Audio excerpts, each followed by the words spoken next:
رسوله الكريم أما بعد.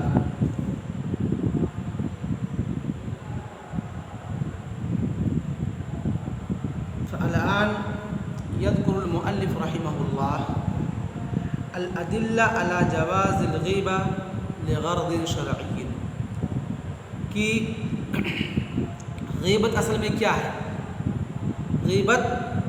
اصل میں حرام ہے. شریعت کے اندر غیبت کی اصل کیا ہے؟ حرام ہے. لیکن شرعی غرض کے لیے روات کے اندر جو نقص اور کمی پائی جاتی تھی اس کو واضح کرنے کے لیے احادیث صحیحہ کو احادیث ضعیفہ سے الگ کرنے کے لیے دین کو اختلاط سے محفوظ رکھنے کے لیے صحیح دین کو لوگوں کے سامنے رکھنے کے لیے علماء سلف نے کیا کہا ہے؟ غرض یہ غیبت جو ہے، نمیمہ جو ہے، وہ شرعی اغراض کے لیے جائز ہے. تو کیا ان علماء نے یا سلف صالحین نے یا نقاد نے جو روات کے اوپر نقد کیے ہیں، کیا انہوں نے یہ بات ایسے ہی کہہ دی ہے یا اس کی کوئی دلیل بھی ہے؟ تو امام مصنف رحمہ اللہ یہاں پر دو حدیثوں کا ذکر کرتے ہیں جس کے اندر اللہ کے رسول صلی اللہ علیہ وسلم نے لوگوں کو جرح کی ہے. پہلی حدیث متفق علیہ الشیخان من حدیث عائشہ رضی اللہ تعالی عنہا ان رجلا استأذن على النبي صلی اللہ علیہ وسلم فلما رآه قال بئس اخو العشیرہ وبئس ابن العشیرہ. حضرت عائشہ رضی اللہ تعالی عنہ فرماتی ہے کہ ایک بندہ اللہ کے رسول صلی اللہ علیہ وسلم کے پاس آنے کے لیے اجازت طلب کیا تو اللہ کے رسول صلی اللہ علیہ وسلم نے جب اس بندے کو دیکھا تو اللہ کے رسول صلی اللہ علیہ وسلم نے اس کے اندر جو برائی تھی، اس کے اندر جو نقص تھی، اس کے اندر جو کمی تھی، اللہ کے رسول صلی اللہ علیہ وسلم نے اس کو اجاگر کیا، اس کو بتایا اور اس کی کمی کو واضح کیا اور کہا بئس اخو العشیرہ وبئس ابن العشیرہ. اللہ کے رسول صلی اللہ علیہ وسلم نے اس کی جرح کی. اس کے بعد جب وہ سامنے اللہ کے رسول صلی اللہ علیہ وسلم کے سامنے بیٹھا تو اللہ کے رسول صلی اللہ علیہ وسلم اس کے لیے ہنسے، چہرے پہ مسکرائے اور وانبسط الیہ فلما انطلق الرجل. جب وہ آدمی چلا گیا، حضرت عائشہ رضی اللہ تعالیٰ عنہ فرماتی ہے کہ اللہ کے رسول صلی اللہ علیہ وسلم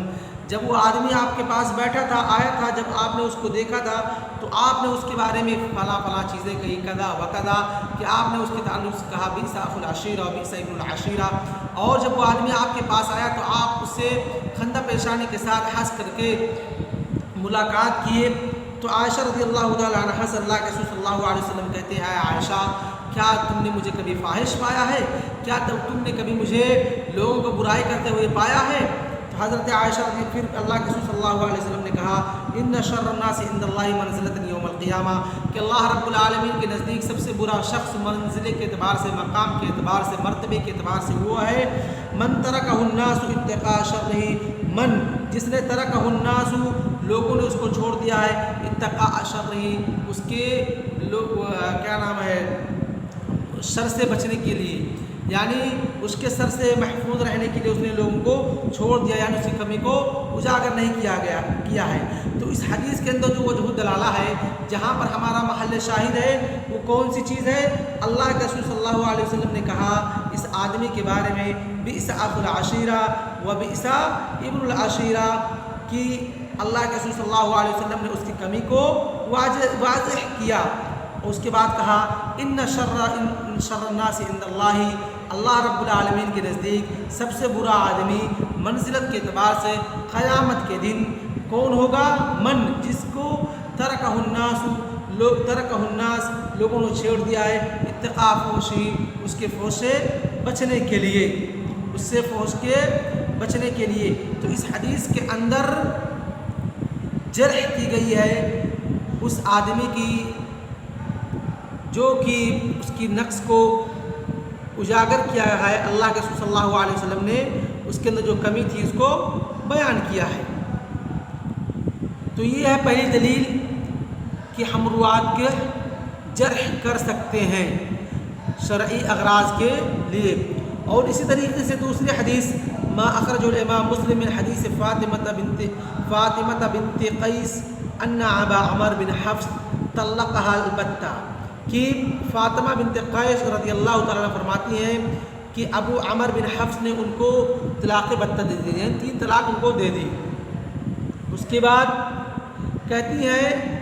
فقال النبی صلی اللہ علیہ وسلم، تو اللہ کے رسول صلی اللہ علیہ وسلم نے کہا فَإِذَا حَلَلْتِ فَآذِنِنِي، کہ جب تم حلال ہو جائے، یعنی تمہاری مدت پوری ہو جائے،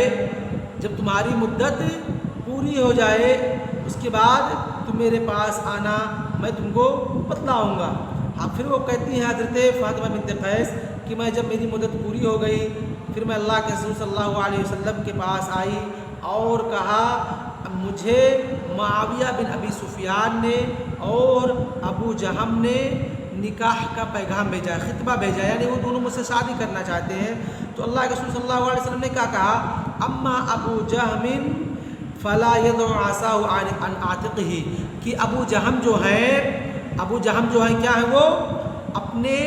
گردن سے لاٹھی کو نہیں اتارتے ہیں۔ اس کے 2 مراد ہو سکتے ہیں، یا یہ کہ یعنی اگر کہا جائے فلاں بندہ صاحب العصا ہے، صاحب العصا ہے یعنی لاٹھی والا، مطلب کیا ہوتا ہے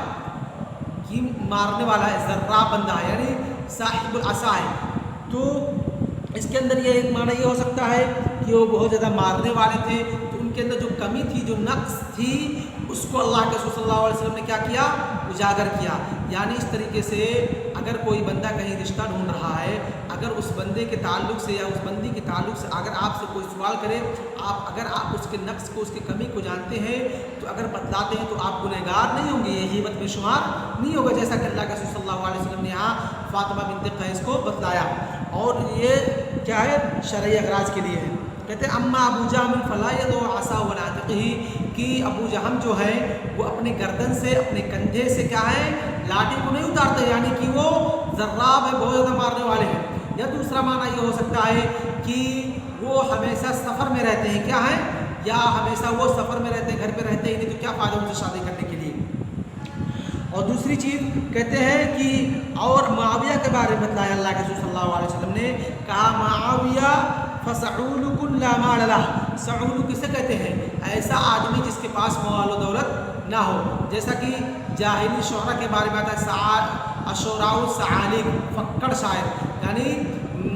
ایسے شاعر جن کے پاس مال و دولت نہیں تھی، لوٹ مار کر کے کھاتے پیتے تھے، جیسا کہ شنفری ہے اور عروہ بن ورد ہے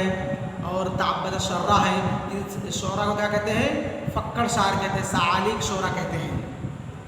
تو اللہ کے رسول صلی اللہ علیہ وسلم نے کہا معاویہ کے بارے میں فاطمہ بنت قیس سے کہ وہ کیا ہے، آدمی ایسے آدمی ہیں جو ان کے پاس مال و دولت نہیں ہے، ان کے پاس پیسہ روپیہ نہیں ہے، تم کو کھلا پلا نہیں پائیں گے، جلا نہیں پائیں گے، ان سے شادی مت کرو۔ اور اللہ کے رسول صلی اللہ علیہ وسلم نے کیا کہا، ان کی ہدایت کی، ان کو کہا انکحی اسامہ بن زید، کیا کہا، اسامہ بن زید سے شادی کر لو، ان سے نکاح کر لو۔ تو جو وجہ الدلالہ ہے اس حدیث کے اندر، جو ہمارا مین ٹارگٹ ہے، محل شاہد ہے، وہ کیا ہے، اللہ کے رسول صلی اللہ علیہ وسلم نے یہاں پر حضرت معاویہ رضی اللہ تعالیٰ عنہ اور اسی طریقے سے ابو جہم بن صفوان رضی اللہ تعالیٰ عنہ کے اندر جو نقص تھی، جو کمی تھی، اس کو بتلایا، اس کو غرض شرعی کے طور پر واضح کیا۔ تو یہ 2 حدیثیں ہیں جو کہ اس بات پر دلالت کرتی ہیں، جو اس بات پر کیا کرتی ہیں، دلالت کرتی ہیں اور دلیل ہے کہ غرض شرعی کے طور پر ہم راویوں کی غیبت کرنا ہمارے لیے کیا ہے، جائز ہے۔ راویوں کے اندر جو برائیاں تھیں، ان کے اندر جو نقص تھی، ان کے اندر جو کمی تھی، ان کے اندر جو خلل تھی، اس کو ہم واضح کر سکتے ہیں، اور یہ بقدر ضرورت ہونا چاہیے۔ کتنا؟ بقدر ضرورت ہونا چاہیے۔ یہاں پر ایک چیز سمجھنے کی ضرورت ہے کہ آپ جو راویوں کے بارے میں یا کوئی ایسا عالم ہے جو صاحب الفتنہ ہے، جو لوگوں کے ذہن کو واش کرنے والا ہے، جو لوگوں کے ذہن کو اہل السنہ والجماعت سے پھیر کر کے دوسری طرف لے کے جانے والا ہے، تو کیا کریں آپ اس عالم کے اندر جو نقص پائی جاتی ہے، جو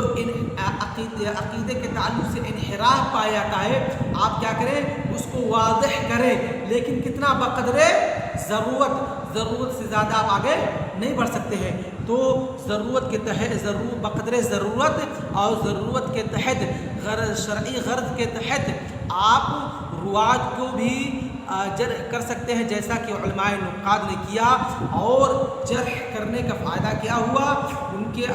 نقص کو واضح کرنے کا فائدہ کیا ہوا کہ ہمارے سامنے ہمارا جو دین ہے وہ صاف ستھرا دین موجود ہے، قرآن حدیث جو ہے وہ صحیح احادیث ہمارے سامنے موجود ہے، اس کے اندر کسی بھی طرح کی کوئی شک و شبہ نہیں ہے۔ تو یہ ہے